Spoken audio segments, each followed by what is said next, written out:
안녕하세요. 40대 중반 중년 기혼 남자입니다.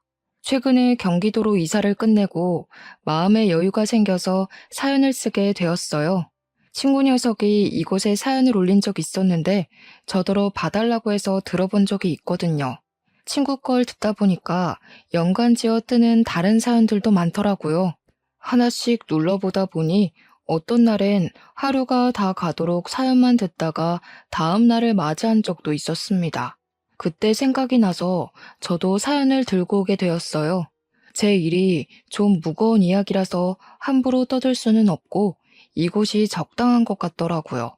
어떻게 쓰는 건지 방법은 여전히 잘 모르지만 그저 아저씨 얘기라고 생각하고 들어주셨으면 합니다. 제게는 늘 감사한 두 명의 자식이 있습니다. 그중 유독 아픈 손가락인 아들이 하나 있는데요. 저는 일찍이 아내와 사별하고 10년간 아내를 잊지 못해 그리워하면서 산 사람이에요. 아내가 남기고 간 유일한 보물인 우리 아들과 단둘이 버티며 살아갔죠. 아내가 떠나자마자 삶을 포기하고 싶을 만큼 슬픔을 감당해야 했던 제게 유일한 인생 목적이 되어준 건 바로 제 아들입니다. 저와 아내 사이에 자식이 없었다면 저도 아마 고민 없이 아내를 따라갔을지도 몰라요. 아내가 두고 간 소중한 아들만큼은 엄마 없는 슬픔을 덜 느끼게 해주고 싶어서 정말 악착같이 일을 했고 그렇게 일하다 보니 저의 사업은 대성공하게 되었죠. 직진만 했을 뿐인데 다행히도 행운이 저를 따라주더라고요. 덕분에 저는 아들을 전폭 지원하며 키우는 데에 무리가 없을 만큼 벌이를 했고 다행히 아들도 바람직하게 커졌습니다. 그동안은 시골 부모님 댁에 아이를 맡긴 뒤 아이 유치원 때쯤 제가 데려와 손수 육아를 했어요. 근데 문제가 제가 출근을 할 때는 아들 밥을 챙겨줄 수 있지만 퇴근을 할 때는 아들 끼니를 챙기기가 어렵더라고요. 그래서 초반에는 베이비시터를 둬야 하나 생각을 했습니다. 어린 아들을 무릎에 앉혀놓고 의견을 물었더니 아들이 처음 보는 사람은 싫다고 해서 따로 시터 고용은 안 했어요. 대신 제 부하 직원을 유치원에 보내 회사로 데려오라고 했고 제가 마칠 때까지 아들은 제 사무실에서 얌전히 놀다가 같이 귀가를 하곤 했어요. 당시엔 아들이 유치원생이었던지라 삭막한 회사 분위기가 갑갑했을 텐데도 생떼를 부리지 않더라고요. 그게 얼마나 고맙고 미안했는지 모릅니다. 그렇게 저는 제 아들이 초등학교에 입학하고 이제 막 막바지 학기를 다니고 있을 무렵까지 무난한 세월을 보냈어요. 심심한 세월이었지만 그만큼 저와 아들 사이에 안정이 깃든 것 같아서 좋았습니다. 계속 그대로였다면 나쁘지 않았을 텐데 어느 날 제게 예고 없이 새로운 인연이 불어왔어요. 그게 바로 아들의 담임 선생님입니다. 저보다 4살 정도 어렸던 선생님을 처음 봤을 때 겉모습부터 제 아내와 비슷한 점이 참 많아 보였어요. 목소리나 웃는 모습, 조신한 말투의 행동까지 죽은 제 아내를 떠올리게 하는 면들이 다분했습니다. 아내 생각하면 이러면 안 된다는 거 알지만 저는 아내를 많이 닮은 그분에게 흔들리고 말았어요. 분명 아내랑 다른 점이 있는데도 굳이 아내랑 닮은 점만 제 눈에 보이더라고요. 그래서 저도 모르게 아들 담임을 보고 과거에 묻어둔 제 아내가 다시 떠올랐고 학부모 상담을 하다가 그 선생님 앞에서 눈물을 보인 적이 있습니다. 창피했지만 그것이 제가 그분과 인연이 시작될 수 있었던 계기가 되었어요. 제가 선생님께 그동안 누구에게도 말하지 못했던 아내에 대한 그리움을 말했었는데 아마 선생님이 너무 잘 들어줘서 저도 모르게 술술 힘들었던 점을 말했던 것 같아요. 그 뒤로는 선생님이 제게 먼저 연락하면서 안부를 물었고 늘 혼자 있을 제가 적적할까봐 사람 사는 맛을 느끼게 재밌는 농담도 많이 해주었어요. 시간이 갈수록 선생님의 존재는 마치 환생한 아내라도 되는 것 마냥 제게 설렘을 주었습니다. 아내가 아닌 다른 여자를 그토록 기다려본 건 처음이었어요. 죽은 아내가 그리워서 괴로웠던 감정도 그 선생님만 만나면 깡그리 사라지곤 했기에 더 마음이 갔던 것 같습니다. 그렇게 저는 먼저 그 선생님께 고백을 했고, 감사하게도 한 번 결혼했던 저를 받아준 선생님 덕분에 연인이 될 수 있었습니다. 그 선생님이 바로 제 두 번째 아내가 되는 사람입니다. 지금부턴 그 선생님을 아내로 칭할게요. 아내에 대한 자세한 사정은 연애를 하면서 알게 되었는데, 아내 또한 저처럼 재혼인 처지였어요. 저와 똑같이 아들이 하나 있다고도 했습니다. 기혼, 미혼이 제게 중요한 건 아니지만 아예 몰랐던 사실이라서 살짝 놀라긴 했어요. 그럼에도 저는 오히려 더 좋았습니다. 똑같이 자식을 둔 부모 감정을 공감할 수 있을 테고, 배우자와 작별한 상처가 있는 거니 서로에게 마땅한 힘이 될 것 같았거든요. 사실 아내가 미혼이라고 했다면 제가 감히 청혼하진 못했을 것 같아요. 저한테 아이까지 있는 상황에서 신혼을 보내기도 전에 엄마가 되게 만들고 싶진 않았으니까요. 근데 아내한테도 저희 아들과 겨우 2살 차이인 아들이 있다고 하니 제 아들에게도 또래 형제가 생기는 셈이라 괜찮을 거라고 생각했습니다. 그런데도 처음엔 아들한테 설명하는 게 좀 많이 힘들었습니다. 제가 재혼 얘기하자마자 아들이 저보고 그냥 결혼 안 하면 안 되냐고 하더라고요. 아빠가 결혼 안 했으면 좋겠어? 왜? 아빠 생각에는 우리 아들한테 엄마가 있으면 참 좋을 것 같다고 생각하는데 학교 선생님이라서 그래? 그것도 그렇지만 그냥 별로야. 나는 아빠만 있어도 돼. 엄마 없다고 슬펐던 적 한 번도 없어. 지금처럼 나랑 둘이 살자. 저는 아들의 생각을 들어주긴 했으나 그뿐이었고, 며칠에 걸쳐 아들의 마음을 돌리려고 노력을 했습니다.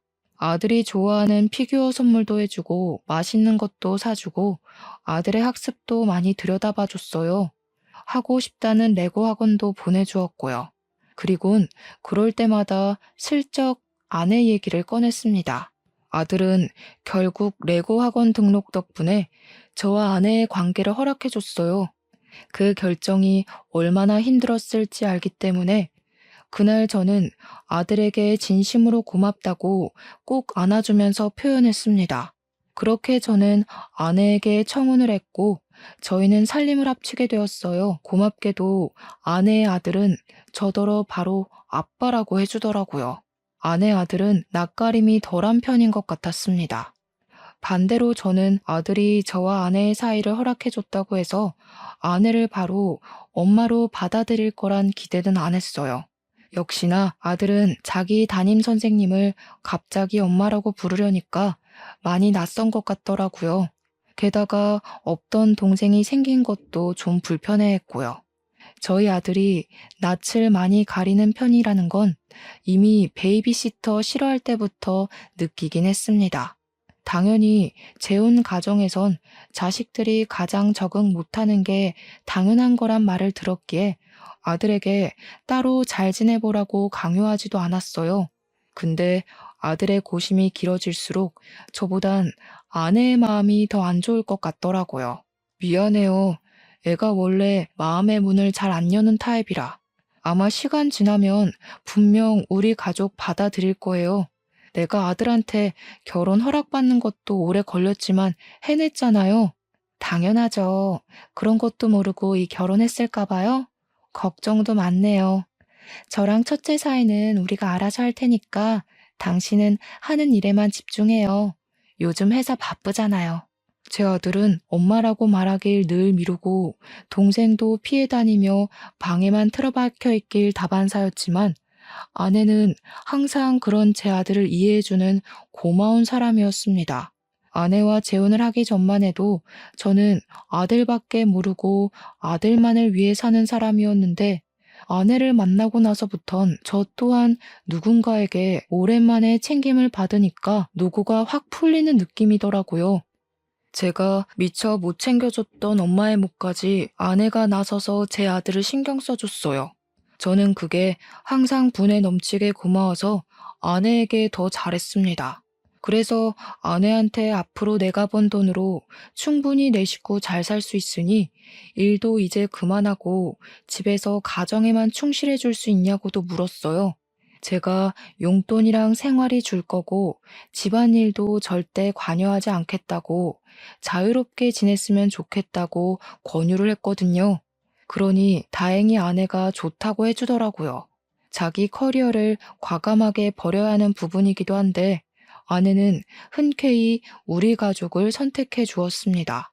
아내는 정말 마음씨가 좋아서 혀를 내두를 정도로 제게 내조를 했어요.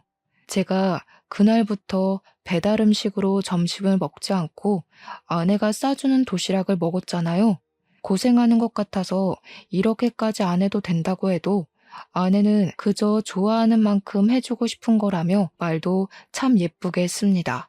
저만 경제활동 시키는 게 미안하다면서 제가 움직이는 시간엔 아내도 움직이고자 노력하는 모습을 보여주는데 얼마나 사람 좋아 보이고 사랑스러웠는지 몰라요. 제게 행복은 아들이 전부였는데 그 틈새를 비집고 들어온 색다른 모양의 행복 덕분에 저는 살아갈 맛이 더 풍부해진 기분이었어요. 아들만 마음의 문을 열어준다면 우리 가족은 생기 가득 화목할 준비가 얼마든지 된 상태였어요. 그리고 드디어 외식 참여나 가족 모임 일절 안 하던 우리 아들이 어느 순간부터 변하기 시작하더라고요. 아들은 가족 일에 참여도 잘했고 아내나 동생을 보면 인사도 잘했습니다. 너무 고마워서 아들에게 따로 용돈을 더 주기도 했어요. 이제 다 되었다고 생각했습니다. 우리가 차차 가족으로 융화가 될 테니 더 행복해질 일만 남았다 싶었어요. 그런데 예상치 못하게 슬슬 비운이 찾아오더라고요. 그런 안 좋은 기분을 느낀 시기는 제 아들이랑 둘째가 나란히 방학을 했을 때 처음 느꼈습니다. 그 시기에 비운을 상상도 못했을 만큼의 축복을 먼저 받았거든요. 제 아내가 임신을 했던 시기였고 산부인과에서 정확히 검진까지 받고 온 날 저희 가족은 소고기로 외식을 했었어요. 역시나 착한 아내는 잘 먹지도 않고 아들들을 챙기기 바빴습니다. 제가 애들 그만 챙기고 당신 먹으라고 해도 아내는 그저 애들 먹는 것만 봐도 배부르다며 웃는 예쁜 사람이었어요. 하필 그런 상황에서 의외로 제 아들이 다시 가족과 멀어지고 있음을 느꼈습니다. 아들이 갑자기 저랑 눈이 마주치면 바로 피하고 화장실 가다 마주쳐도 바로 피하길 반복했어요. 그게 반복되다 나중에는 퇴근하고 제가 집에 들어오면 인사도 안 하고 방으로 들어가선 제가 잠자리에 들기까지 방에서 꼼짝도 안 했어요. 아내랑 둘째는 갈수록 밝아져 가는데 제 아들만 갈수록 어두워지는 것 같아서 무슨 말 못할 고민이 있나 좀 걱정이 되더라고요. 저는 일을 다니는 사람이니까 집 사정을 잘 모르거든요. 아내가 어련히 알아서 잘하니까요. 근데 우리 가족에 조금씩 융화되고 있는 것 같던 아들이 한순간에 다시 초기 때로 원상복귀된 모습 같아서 궁금할 수밖에 없었습니다. 아내한테 첫째 요즘 무슨 일 있냐고 물어봐도 아내는 심각한 고민 아니라고만 얘기를 했어요. 한참 사춘기잖아요. 저럴 땐 그냥 내버려 둬야 돼요. 저번에 제가 밥 먹으라고 한마디 했다가 애가 놓고 좀 하라고 얼마나 큰 소리를 치던지. 시컵한 뒤로는 저도 첫째가 많이 조심스러워요. 아무래도 사춘기가 심하게 온 것 같아요. 아내에게 물어도 사춘기라는 답 말고는 별달리 뾰족한 정보는 없었습니다. 결국 제가 직접 아들이랑 말해보는 게 좋을 것 같아서 한날 아들 방에 들어갔는데요. 아들 방도 결혼하기 전에는 많이 들락날락했는데 결혼하고 나서는 거의 들어가 본 적이 없어서 오랜만이었습니다. 들어가니 아들은 한참 공부를 하고 있었어요. 제가 들어가도 누가 방에 들어왔는지 확인도 안 했고 오히려 더 책에만 눈을 박았더라고요. 그게 꼭 아무랑도 말하기 싫다는 의사표시로 보였습니다. 공부를 방해하면 안 될 것 같았지만 당시 시간을 잘 낼 수 없던 저는 시간이 난 김에 아들과 대화를 하고 싶었어요. 제가 조심스레 아들에게 말을 걸자 아들은 저를 의외의 인물 보듯 눈을 끔뻑거리며 쳐다봤어요. 아, 아빠였어? 하는 물음마저 저를 의문스럽게 만들었습니다. 아빠가 너무 오랜만에 아들 방 찾아왔지? 그동안 바빠서 인사도 잘 못했네. 아빠인 줄 몰랐어? 혹시 엄마 기다린 거야? 아니, 정신 나갔다고 그 아줌마를 기다리겠어? 나 그 아줌마 싫어. 제발 내 방에 함부로 좀 들어오지 말라고 해. 그리고 나 이제 밥도 따라 먹고 싶어. 그 아줌마 가식 떠는 거 보기 역겨워. 아들이 망설임 없이 아내를 아줌마 취급하며 욕을 하는데 그런 아들에게 오히려 제가 서운함을 느꼈습니다. 좋아져가는 가정 분위기에 찬물을 끼얹은 아들이 밉기도 했고 아들이 조금씩 아내랑 둘째를 받아들이는 줄 알았는데 사이가 더 틀어져 버린 것 같아 실망하기도 했기 때문이죠. 그래도 최대한 화는 내지 않으려고 했습니다. 아들에게 차분차분 엄마라는 존재를 이해시키려고 애를 썼어요. 엄마랑 동생도 다 너처럼 우리가 낯설어. 너만 그런 거 아니야. 그런데도 엄마랑 동생은 너를 아들로 인정하고 형으로 대해주잖아. 근데 왜 넌 노력조차 안 하려고 해? 누가 처음부터 서로가 마음에 들고 잘 맞겠어? 그런 건 피가 섞였다고 해도 어려운 거야. 엄마가 양보하는 것처럼 너도 좀 배려해주면 안 되겠니? 저는 나름대로 아들의 마음을 다치게 하지 않으려고 안간힘을 쓰며 조심스레 말했습니다. 그런데 오히려 그것이 사춘기인 애한테 부작용을 일으킬 줄은 몰랐어요. 아들은 제 노력에도 다짜고짜 짜증을 내며 아내가 무섭다고 말했던 것처럼 성질을 부렸어요. 아빠, 저 아줌마한테 진짜 넘어갔어? 우리 엄마 벌써 다 잊은 거야? 저딴 게 무슨 엄마라고. 아빠는 저 아줌마한테 콩깍지 씌웠으니까 모르겠지. 저 아줌마가 아빠 시중이나 들려고 이 집에 들어온 줄 알아? 아들이 저한테 대든다고 목청을 높이는 바람에 거실 밖에 있던 아내랑 둘째가 놀라서 들어왔어요. 근데 거기다 대고 아들이 아내랑 둘째한테 자기 방 함부로 들어오지 말라고 소리를 쳤어요. 그런 아들을 보며 저도 모르게 기강 잡는다고 안 하던 짓을 해버렸습니다. 제 손이 이미 첫째 뺨을 갈겼을 때 제가 정신이 번쩍 들었어요. 방 안에는 정적이 찾아왔습니다. 때린 그 순간 저도 놀라서 멈칫했는데 무엇보다 아들이 많이 놀란 것 같더라고요. 저는 아들과 단둘이 지내면서 한 번도 다툰 적이 없고 오히려 서로 챙겨주지 못해 안달난 부자관계였습니다. 더 행복하려고 시작한 이 재혼 생활이 왜 점점 불행해지고 있는 걸까? 그때 그런 생각을 했었어요. 제가 아들에게 아무것도 못해주고 있을 때 아내가 뒤늦게 첫째를 챙긴다고 쪼르르 다가가 아픈 곳을 살피면서 정적이 풀렸습니다. 여보, 아무리 그래도 애한테 손을 대면 어떡해요? 나 때문에 그런 거죠? 나는 괜찮다고 했잖아요. 애들은 당연히 받아들이는 시간이 더딘 건데 자꾸 재촉하면 어떡해요? 이 어린 걸 때릴 때가 어딨다고. 당신 이렇게 무서운 사람이었어요? 반항도 적당히 해야지. 잘못했으면 혼이 나야 되는 거야. 내가 너무 아들을 오냐오냐 키웠어. 이참에 말 안 들으면 매 맞을 수 있다는 거 알았으니까 더는 안 기어오르겠지. 말이라도 아빠가 실수했다. 그 한마디 했다면 아들에게 상처를 덜 줄 수 있었을까요? 왜 당시 제 입과 마음이 자꾸 반대로 표현되는 건지 저조차도 저를 제어하기가 어려웠습니다. 그 와중에 아들은 눈물까지 보이면서 저를 원망스럽게 쳐다봤어요.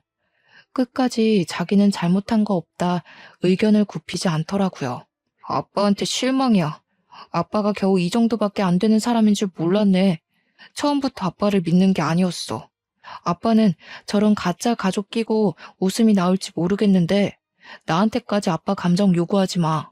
제가 아들에게 실망했듯 아들도 제게 많이 실망한 듯해 보였습니다. 아들은 자기 편 들어주는 아내를 뿌리치고 둘째까지 고의적으로 밀어버리며 방을 박차고 나갔습니다. 그 뒤부터 아들과 저는 생전 처음으로 남과 같은 사이가 돼버렸죠. 아들과 같은 곳을 바라보고 있는 줄 알았는데 사실 저 아들은 중간 지점에서 겨우 한 번 접점이 있었을 뿐 그저 삐딱선으로 멀어지고 있었나 봅니다. 아들이랑 대판 싸운 뒤로 아들이 아예 저를 상종하려고 하지 않아서 사과할 기회조차 못 잡고 있었습니다. 그래도 저는 제가 나름 아들에게 먼저 손을 내밀고자 타이밍을 계속 놓치지 않고 있었어요. 그렇게 시간이 지날수록 아들에 대한 서운함은 다 사라지고 그저 제가 어른으로서 좀 더 포용적이지 못했다는 생각에 자책만 되었습니다. 아들과 다투고 일주일이 지났을 때 이렇게 더 시간을 보내다간 아들과 영원히 남이 되어버릴 것 같아서 저는 마음을 먹었어요. 아들 방에 다시 한 번 더 들어가 보기로 결심한 거죠. 그날 저녁 저는 퇴근하면서 아들에게 사과하고자 아들이 좋아하는 브랜드의 신발을 산 뒤 귀가를 했습니다. 항상 제가 퇴근하는 시간에는 지상 주차장이 한가했는데 그날따라 분위기가 분주하더라고요. 자차들은 아니었고 누가 응급 상황이기라도 했는지 우리 아파트 밑으로 구급 차량 경찰차가 많았습니다. 그저 남일인가 싶어서 주차장 자리를 다른 곳으로 옮기려고 했어요.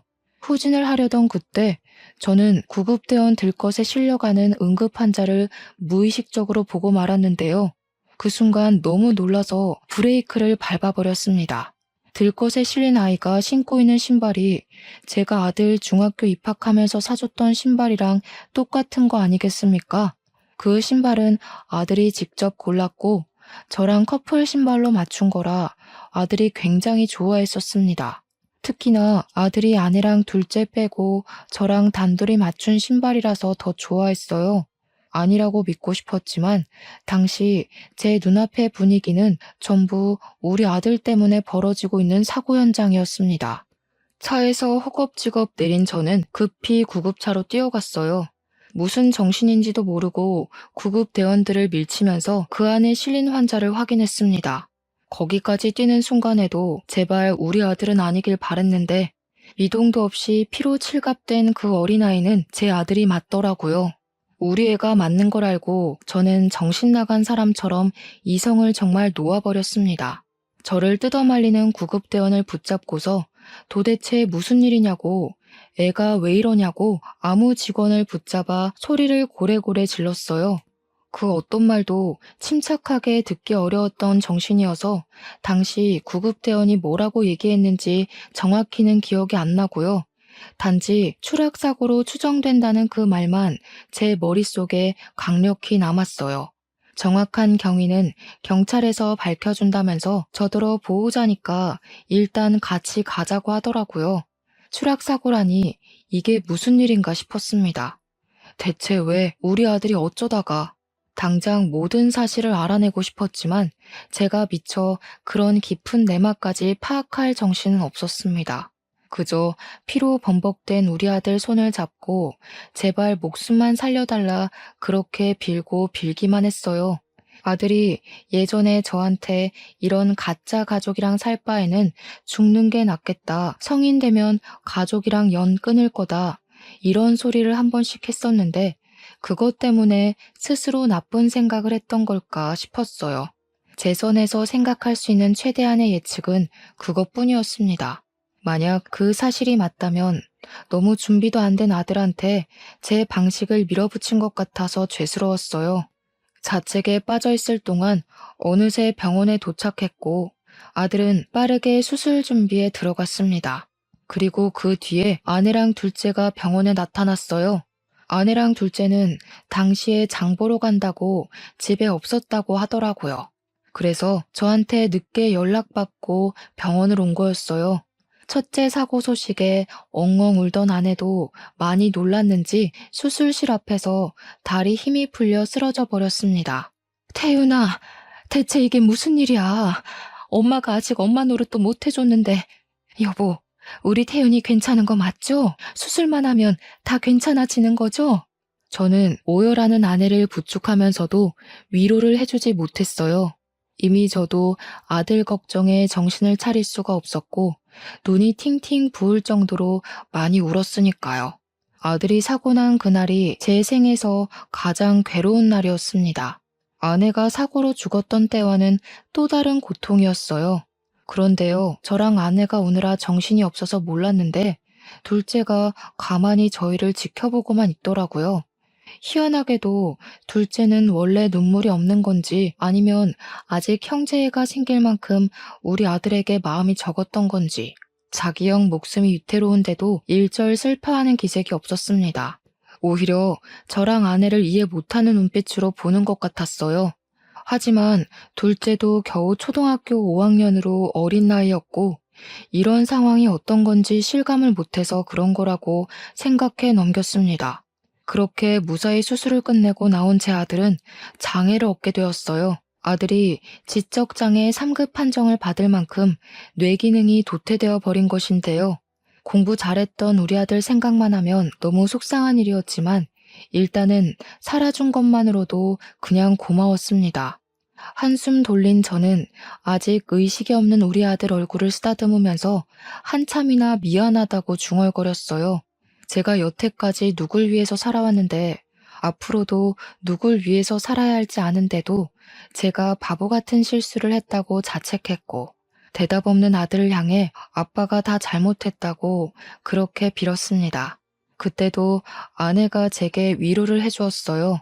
아들이 사고 난 건 제 탓이 아니니 너무 스스로를 탓하지 말라면서 아들이 깨어나면 더 속상할 거라고 말이죠. 그래도 아들을 살려놓고 나니 이제 좀 주의가 보이더라고요. 마음이 놓여서 아내랑 둘째에게 신경 써줘서 고맙다고 했고 오늘은 나만 아들 곁을 지킬 테니 아내와 둘째에겐 집에 가서 쉬라고 했습니다. 아내가 제 곁에 있어주겠다고 했지만 거절했어요. 혹시라도 아들이 깨어나면 최대한 스트레스 되는 자극은 없도록 하고 싶었으니까요. 그렇게 식구들을 보내고 저는 아들의 손을 꼭 잡고 앉아만 있었습니다. 아들 얼굴을 가만히 바라보다 보니 제가 아들의 웃음 모습을 못 본 지 오래됐다는 걸 알았어요. 도대체 내가 아들한테 무슨 짓을 했길래 웃음까지 잃게 만들었을까? 결국 모든 게 제 탓이란 것도 알았습니다. 아들이 깨어나기만 하면 더 이상 아무것도 욕심부리지 말고 아들이 원하는 뜻을 들어주겠다고 마음먹었어요. 설령 아들이 아내랑 둘째를 계속 거부한다고 해도 제가 해결할 수 있는 선에서 제 아들이 바라는 대로 해줄 생각이었습니다. 그리고 아주 늦은 밤 병실이 습한 것 같아서 가습기를 켜고 있을 때였어요. 마침 경찰한테 연락이 왔더라고요. 그때 저는 경찰에게서 충격적인 사실을 듣게 됩니다. 경찰은 우리 아내가 제 아들을 고의적으로 사고나게 만든 것 같다고 얘기를 했어요. 그리곤 그날 아파트 복도와 계단 CCTV를 보곤 수상한 장면이 포착되었다고 했는데요. 제 아들이 가장 먼저 집을 나왔는데 그 뒤로 아내랑 둘째가 급하게 쫓아나와서 제 아들 뒤를 쫓았다고 해요. 그렇게 사라진 곳은 다름 아닌 옥상이었다고 합니다. 여기까진 문제가 없었어요. 그런데 반대로 옥상을 나오는 영상이 이상하다고 했어요. 분명 올라갈 땐 셋이었는데 내려올 땐 아내랑 둘째 둘이서만 내려왔고 그 뒤로 아들 신고가 접수될 때까지 아들이 내려오는 영상은 찍히지 않았다고 했어요. 경찰이 확신을 준 건 아니지만 구구절절 말해주는 정황을 들어보면 아내가 제 아들을 옥상에서 밀어버렸다고 하는 것처럼 들렸습니다. 그래서 그렇게 얘기하고 있는 게 맞냐고 물어보면 경찰이 맞다고 수긍을 했어요. 그 말을 듣자마자 충격을 받았지만 저는 경찰에게 그럴 리 없다고 착오가 있던 게 아니냐고 할 수밖에 없었습니다. 아내는 누구를 해할 사람이 아니었고 우리 아들을 무엇보다 친자식으로 보듬었으며 아들이 수술실 들어갔을 때도 실신할 것처럼 울기까지 한 사람이에요. 제3자가 봐도 제 아내는 아들에게 지극히 인정받고 싶어하는 새엄마, 아들의 사고를 친모만큼이나 슬퍼한 새엄마였을 뿐이라고요. 그런데 그렇게 마음 여린 제 아내가 아들을 옥상에서 밀어버렸다뇨. 그렇지만 또 증거라고 남겨진 영상이 수상하다고 아내를 조사 진행할 거라는 경찰을 어떻게 저지하겠습니까? 그리고 경찰 입에서 나온 또 다른 사람, 바로 둘째. 경찰은 둘째 또한 용의자에서 제외할 순 없다고 같이 조사하겠다 알려주었습니다. 생각해보니 둘째가 형이 다쳤다는데 희한할 정도로 감흥 없어 보였다는 게 떠올랐어요. 제가 아는 둘째는 형이랑 친해지고 싶어서 늘 먼저 다가가던 애였습니다. 제 아들한테 퇴짜 맞더라도 다음날 또 제 아들 주위를 맴돌면서 같이 놀고 싶어 하던 아이였어요. 그런 귀여운 녀석이 정작 형이 다치니까 걱정조차 안 하는 게 이해하기 어렵긴 했었습니다. 그 시각 경찰이 제게 연락을 한 이상 아마 아내와 둘째는 경찰서에 연행이 되었을 겁니다. 그렇다면 집에는 아무도 없다는 뜻과 연결도 됩니다. 그 순간 저는 깜빡 잊고 있던 무언가가 탁 떠올랐어요. 서둘러 병실을 나와서 간호사한테 내 아들 좀 잘 부탁한다 말해놓고 경찰서가 아닌 집으로 향했습니다. 제가 찾는 건 바로 녹음기였어요. 아들이 사춘기 때문에 저랑 아내한테 반항하기 시작한 시점부터 제가 식구들 몰래 비치해뒀던 겁니다. 그땐 대체 아들이 아내한테 뭐라고 속을 썩이는 건지 알고 싶었고 제대로 가정교육하고 싶은 욕심 때문에 설치해놓은 거였어요. 근데 그 중요한 걸 정작 일이 바빠서 잊고 있다가 이제야 떠올리게 됐지 뭡니까? 집에 도착한 저는 급히 아들 책상 밑에 붙여놓은 녹음기랑 거실의 소파 밑에 숨긴 녹음기까지 2개를 다 꺼냈습니다. 배터리는 달아있었지만 녹음된 시간이 아주 길어서 웬만큼 상황은 다 들어있었어요. 저는 부디 상황이 더 악화되지 않길 바라면서 재생 버튼을 눌렀습니다. 아빠가 너 말 믿어줄 것 같니? 네 아빠는 이미 네 엄마 따위 잊어버렸어. 나한테 정신이 나가서 쩔쩔매는 거 보고도 아빠가 계속 네 편이라고 생각해? 그래봤자 아줌마는 뒷전이에요. 우리 아빠 아직도 엄마 못 잊어서 휴대폰에 엄마 사진 갖고 있거든요. 아빠가 아줌마한테 빠졌다고 생각해요. 아빠는 아줌마가 엄마랑 닮아서 착각했던 것 뿐이에요. 저는 보자마자 눈치챘는데 어른이 돼서 그런 것도 몰라요? 보기보다 골이 비셨네. 아들의 막말 뒤로 무슨 둔탁 소리가 잠깐 났는데 그건 아마 아내가 아들의 뺨을 친 것 같았습니다. 조그만 게 되게 건방지네. 뚫린 입이라고 함부로 짓거리지 마.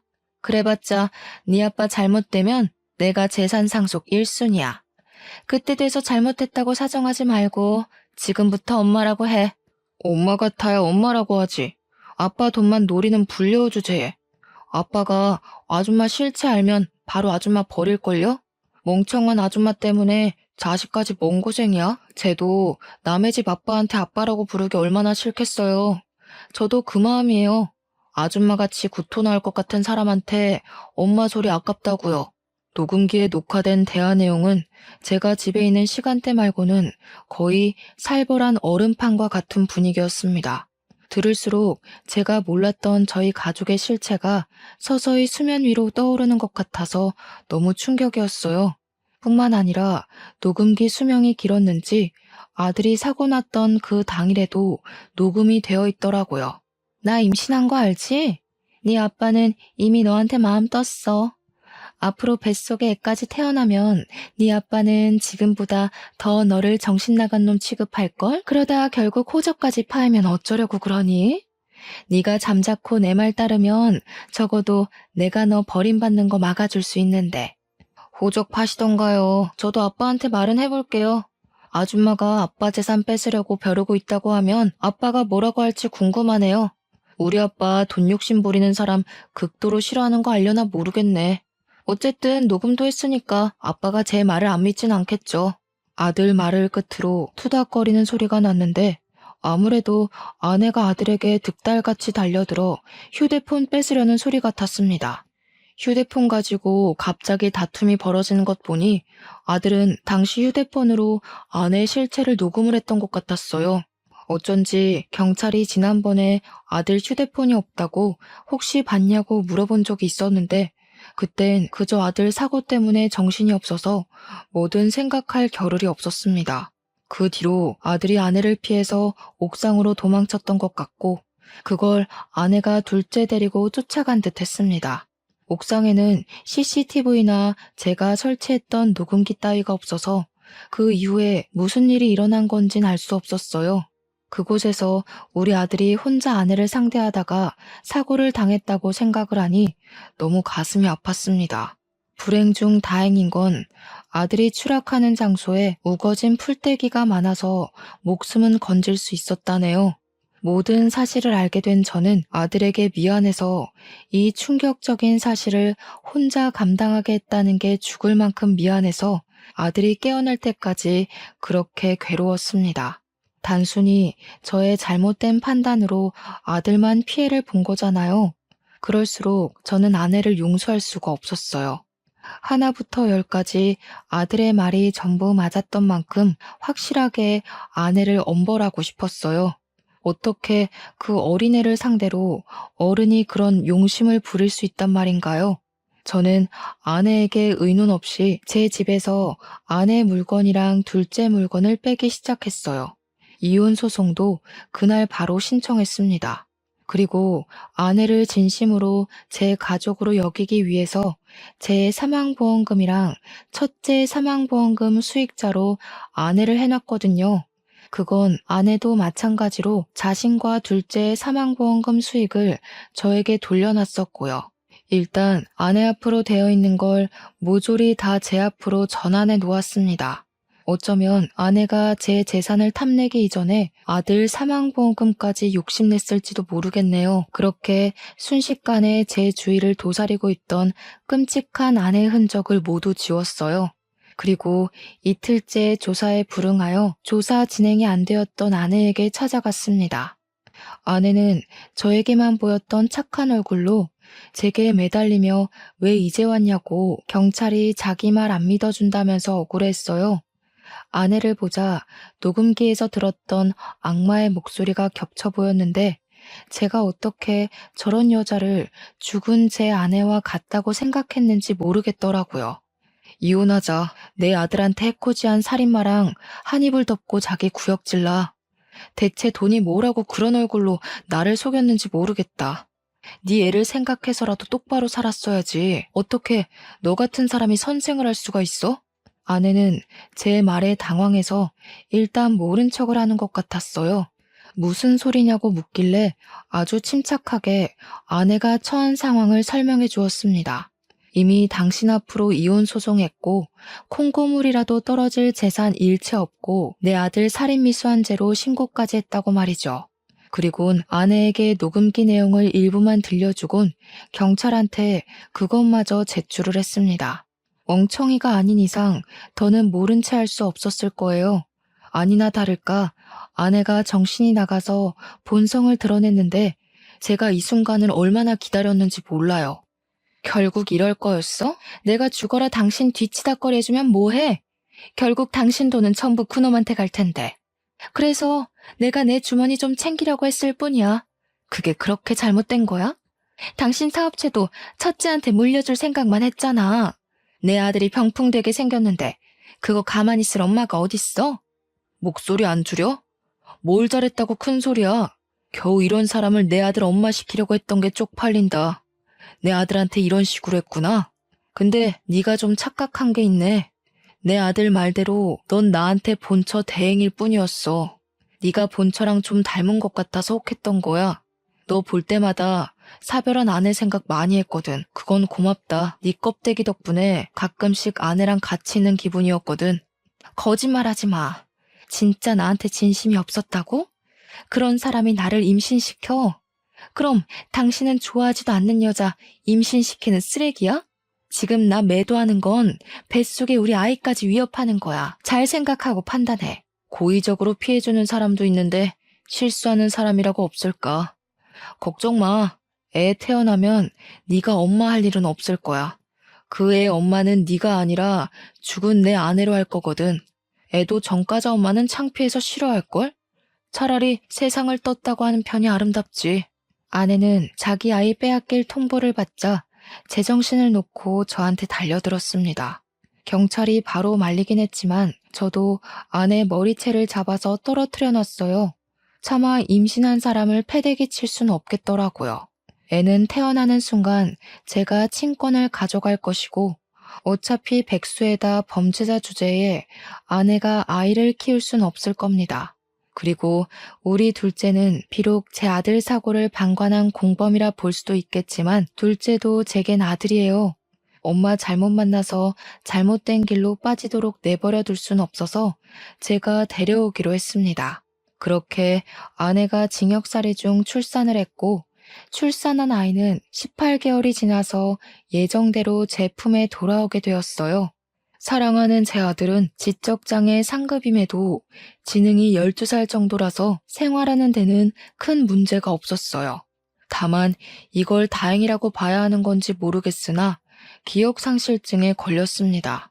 아들이 저는 기억을 하지만 전처의 존재를 전혀 기억하지 못하더라고요. 그래도 아들에게 저와 좋았던 기억만은 남아있는지 저를 볼 때마다 싱긋싱긋 웃습니다. 그게 얼마나 마음이 찢어지는지 제가 남몰래 돌아서서 눈물을 훔치기도 해요. 저는 이걸 하늘이 준 기회라고 보려고요. 아들의 아픈 기억을 도려내줬으니 이젠 더 좋은 추억을 아들에게 선물하라는 뜻으로 말이죠. 아, 그리고 아내가 징역살이하러 들어가고 한 달쯤 됐을 때 아내의 전 남편이 저를 어떻게 알아냈는지 직접 연락 왔었어요. 전처에 대해서 제가 전혀 몰랐던 얘기를 하더라고요. 그 사람이 어디 가서 또 그런 짓 하고 있는 줄은 몰랐는데 근래에 감옥 갔다는 소식 듣고 수소문했다가 연락드렸어요. 사실 그 여자 정신적으로 문제가 많은 사람이에요. 저랑 결혼했을 때 중간에 분노 조절 장애랑 리플리 증후군 판정을 받았었거든요. 듣자 하니 전처는 정신 이상이 너무 심해서 정신과 약을 복용해야 할 정도였는데도 불구하고 정신과 병원을 방문하게 되면 자기 선생 집값 날아간다고 절대 병원을 가지 않았고 그래서 누적된 상태가 결국 심한 병으로 도졌다고 합니다. 리플리 증후군이란 소리는 전처 때문에 처음 검색을 해서 알아봤어요. 이런 사람들은 앞뒤 다른 모습은 기본이고 자신이 거짓말로 꾸미는 세상을 진짜라고 믿는 사람들이래요. 그래서 전처가 저한테 그렇게 거짓말을 잘 친 거였습니다. 저랑 살면서 보였던 말도 안 되는 모습들은 이미 전처 전 남편도 똑같이 겪은 사실이더라고요. 심지어 전 남편이랑 살 때는 분노 조절 장애가 더 도드라져서 이혼 전에 신혼집에 있던 TV도 부시고 시계나 눈에 보이는 살림살이 등을 거의 박살냈다고 하네요. 저와의 결혼 생활을 그리 길게 하지 않았던지라 아마 제 앞에선 감출 만큼 버틸 수 있었나 봅니다. 전 남편한테서 전처의 모든 실체를 알고 나니 제가 안 보는 사이 그 여자가 얼마나 우리 아들을 다그치고 때렸을지가 상당하더군요. 그나저나 전처의 전 남편이 저를 찾아온 이유는 전처의 실체를 밝히는 것 외에 또 다른 이유가 있었습니다. 저희 둘째 얘기를 하더라고요. 자기도 그 정신 나간 여자한테서 자기 친아들을 데려오고 싶었는데 그때 전처가 악바리를 써서 친아들의 양육권을 가져갔었다고 해요. 선생이란 직업 때문에 당시 백수였던 자신은 전처에게 양육권을 한순간에 뺏겼다고 합니다. 자기가 최대한 법원에서 전처의 정신질환을 고백하고 증언했지만 정신과 진료 기록이 없어서 받아들여지지 않았다고 하네요. 그래서 자기는 여태 친아들을 잊지 못했고 항상 둘째 학교 근처를 기웃거렸다고 합니다. 근데 어느 순간 그 선생이었던 그 여자가 일을 그만두고 둘째도 같이 사라졌대요. 그 뒤로 전혀 소식을 모르다가 최근에 전처가 징역살이를 시작한 걸 알았고 자기 친아들을 이제 자기가 데려가서 키우고자 한답니다. 저는 저와 같은 처지인 전처의 전 남편을 보면서 둘째를 친아빠에게 보내줘야겠다고 생각했어요. 그래서 뒷날 그분과 함께 둘째를 만났는데 둘째가 친아빠랑 인사도 하기 전에 먼저 달려와 부둥켜 안더라고요. 바로 이런 게 부자관계인데 전처의 강압 때문에 그동안 저한테 아빠라고 잘 불렀던 건지 둘째는 저를 아빠로 대우했지만 저런 따뜻한 정은 전혀 없었거든요. 둘째 친아빠는 다행히 번듯한 회사원이어서 둘째를 충분히 책임질 만한 여력이 되는 사람이었어요. 저는 그렇게 둘째와 마지막 인사를 하고 자주 보자고 한 뒤 아이를 보내주었습니다. 지금도 생일이나 명절에는 종종 봐요. 제가 어쩌다가 그런 여자랑 결혼을 해서 우리 아들을 다치게 만들었을까요? 조금만 신중한 어른이었다면 그런 실수는 하지 않았을 텐데. 아마 죽은 제 아내도 하늘에서 내려다보며 많이 슬퍼했을 겁니다. 다들 저보다는 현명하시겠지만 재혼할 때 자식이 있다면 꼭 신중하게 알아보셨으면 해요. 저는 그 여자가 선생님이라는 직업 때문에 단번에 신뢰를 해버렸어요. 선생이니까 우리 아들한테 더 잘해줄 거라 생각했는데 믿었던 만큼 배신감이 너무 크네요. 오로지 저 때문에 우리 아들은 평생 장애를 짊어져야 되는 인생을 얻었잖아요. 그 자체가 여전히 저를 괴롭게 합니다. 글을 쓰는 지금 이 순간에도 저는 계속 고통스럽지만 그래도 조금이나마 숨통을 열고자 사연으로 올려보네요. 앞으로 저는 평생 아들에게 사죄하며 살 거고 내 모든 건 아들의 것이고 제 목숨을 갈아서라도 우리 아들을 행복하게만 해줄 것을 이곳에다가 각서를 쓴다는 느낌으로 적습니다. 글을 마치는 이 시점에도 제 아들은 또 저를 보며 방긋 웃고 있네요. 아들이 요즘 퍼즐에 잔뜩 빠져 있는데 내일 오후에 교보문고 가서 퍼즐 사주기로 했거든요. 이제 그만 아들과 우리 막내 아기랑 저녁을 챙겨 먹어야 될 것 같습니다. 사연 들어주셔서 감사합니다.